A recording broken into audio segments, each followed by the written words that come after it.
आगे बढ़ते हैं, बात करते हैं पचमढ़ी की, जहां चिंतन शिविर में नरोत्तम मिश्रा का एक बड़ा बयान सामने आया है। प्रदेश के गृह और जेल मंत्री का बड़ा बयान, कोरोना और कमलनाथ के कारण चिंतन कर रही है सरकार, दोनों ने रोकी है प्रदेश के विकास की रफ्तार।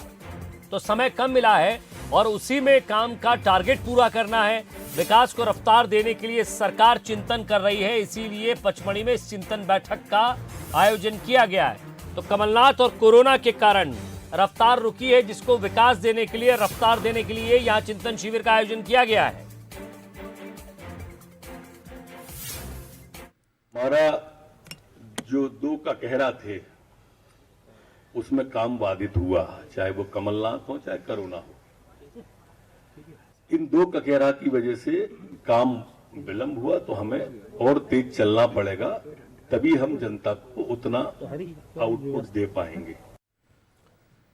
दो ककेरा के कारण इस तरह की स्थिति हुई, ये कहना है प्रदेश के गृह मंत्री नरोत्तम मिश्रा का। उन्होंने कहा कि कमलनाथ और कोरोना, इनके कारण विकास की रफ्तार रुकी है। इसी विकास की रफ्तार को और समय पर बनाने के लिए हमें समय के साथ चलना है, समय कम है, उसी में काम और टारगेट पूरा करना है।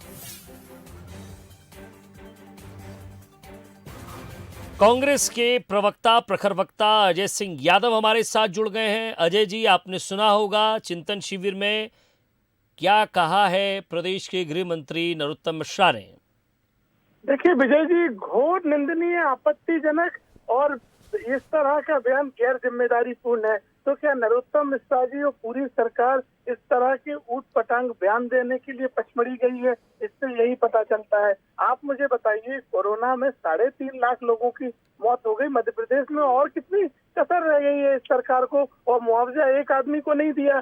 जो मुआवजे घोषित किए कोरोना वॉरियर्स के लिए, जो फंड घोषित किया वो तक नहीं दिया। और 15 महीने की कमलनाथ सरकार के काम तो आपने बंद कर दिए। हमने 25 लाख किसानों के कर्जा माफ किए, हमने 1000 गौशालाएं बनाई। साफ तौर पर कहा है सर उन्होंने कि कमलनाथ सरकार और कोरोना के कारण प्रदेश की रफ्तार धीमी पड़ी है, जिसे अब बढ़ाना है, समय कम है, टारगेट पूरा करना है। मैंने आपसे कहा, जुमले कुछ भी कहे जा सकते हैं, तथ्यों पे बात करिए। 25 लाख किसानों के कर्जा माफ करके किसानों को राहत हमने दी, आपने बंद कर दिए। आप बताइए, गौशालाएं क्यों रोक दी? आपने बंद कर दी, हमने निराश्रित। उमेश शर्मा जी, जो रफ्तार उस समय कम पड़ी थी, मैं रोक रहा हूं सर आपको, उमेश शर्मा साहब, दो क के कारण प्रदेश की रफ्तार रुक गई, जिसमें एक कोरोना है, दूसरा क कमलनाथ से जुड़ा हुआ है। बिल्कुल निश्चित रूप से जो नरोत्तम जी ने कहा वो 100% सही है। और जो कांग्रेस के मित्र बार बार किसानों के कर्ज माफी की बात करते हैं, 6000 करोड़ का कर्ज माफ करा था केवल, और मुख्यमंत्री शिवराज जी की सरकार ने बोलिए, आपका समय था तब मैं बोल रहा था क्या? दूसरा कार्यकाल चल रहा है, चौथे वर्ष का दूसरा कार्यकाल चल रहा है, 17,442 करोड़ रुपए अभी तक किसानों के लोक कल्याणकारी योजनाओं के लिए डाल दिए गए। और कठिनाई क्या है कि कोयल जो होती है ना, वो अपने अंडों को दूसरे परिंदों के घोंसले में रख देती है और उस उम्मीद से रखती है। कोयल बोलती बहुत मीठा है, पर कोयल बहुत धूर्त होती है, चालाक होती है और शातिर होती है। वो चाहती है कि उसका खुद का घर बसाने की उसमें काबिलियत नहीं होती है, और दूसरों के घरों में अपने बच्चे रख के वो चाहती है कि उसका वंश चलता रहे। मध्य प्रदेश में कांग्रेस की मनोस्थिति भी यही हो गई है। कांग्रेस के पास कोई मुद्दा बचा नहीं है। शिवराज जी ने पूरी कांग्रेस पार्टी को घुटने पर ला दिया है। कांग्रेस का नेतृत्व तो बौना हो गया है, एक दूसरे की परछाइयों को छोटा करने में लगे। ये समझा जाए कि मैं रोक रहा हूँ आपको, एक उमेश शर्मा साहब, 4 का हो गए इसमें, एक कोयल हो गई, एक कांग्रेस हो गई, एक कोरोना हो गया और कमलनाथ हो गए। सर 10 जनपद पे एक खंभा लगा है, आधे कांग्रेस के नेता वहाँ मन्नत का धागा बांधने जाते हैं और आधे शिकायत का जरिए करने जा रहे हैं। कांग्रेस पार्टी की हालात हो गई है। अरे अजय जी रुकिए ना, मैंने आपको धैर्य पूर्वक सुना है अजय जी, आपको पूरा समय दूंगा। प्रवचनकारी बन गए। नहीं अजय जी, आप जब बोले तो मैंने बोला ही नहीं सर, आपकी कठिनाई है। और आपकी क्या पूरी कांग्रेस पार्टी की कठिनाई है? आपकी पूरी कांग्रेस पार्टी है ना, ट्विटर के पिंजरे के अंदर टंगे हुए तोते की तरह हो गई है, टर्र टर्र करती है। जमीन पर, सड़क पर जनता के लिए संघर्ष करने का मानता नहीं है। आपके नेता एक दूसरे की सिर फुटबॉल करने में लगे हैं। कमलनाथ जी दिग्विजय पे आपके तरह है, और मैंने कहा, वापस दोहरा देता हूँ, नहीं सुना हो तो, कि 10 जनपद पर एक खंभा है, कांग्रेस, आधी कांग्रेस वहाँ मन्नत का धागा बांधने जाती है और आधी कांग्रेस वहाँ श्री अब विजय जी, इस तरह की बातों को सुनने के लिए डिबेट हो रही है पर क्या? उतर कर संघर्ष करिए ना। कोई तथ्यों 15 पर महीने बात के करिए, जनता अंदर समझे कि कौन से पैमाने पे चलिए उमेश जी, आपको रोक रहा हूँ, जरा तथ्यों पर बात करेंगे। अजय जी कुछ तथ्य दे रहे हैं।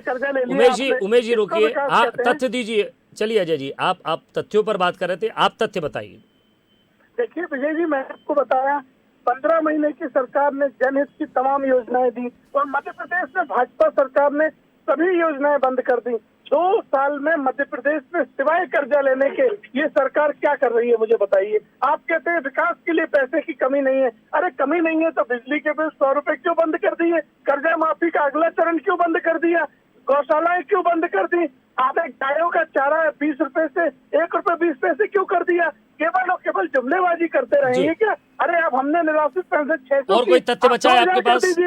2000 कर दीजिए, आप, हम मान लेंगे। चलिए, आपने तथ्यों की बात कर दी, अब आप उमेश जी को धैर्यपूर्वक सुनिएगा।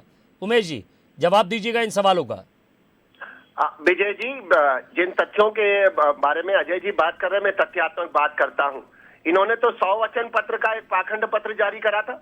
इन्होंने कहा था कि 4000 का बेरोजगारी भत्ता देंगे, किसी एक नौजवान को दे दिया हो मध्य प्रदेश में 15 महीने में, तो बता दें। इन्होंने तो यहाँ तक कहा था कि फिर आप इसमें बोलने लगे, आप जब बोल रहे थे मैं बोला था क्या? अरे आपकी बात जब बोल रहे थे मैं तो बोला ही नहीं था। आपकी कठिनाई है अजय बाबू की, आपकी कठिनाई है कि आप दूसरों को सुनना नहीं चाहते। 25,000 बोले हम मुख्यमंत्री कन्यादान योजना का 51,000 कर देंगे। बेटियों के हाथ पीले नहीं हो पाए सर, गांव-गांव के अंदर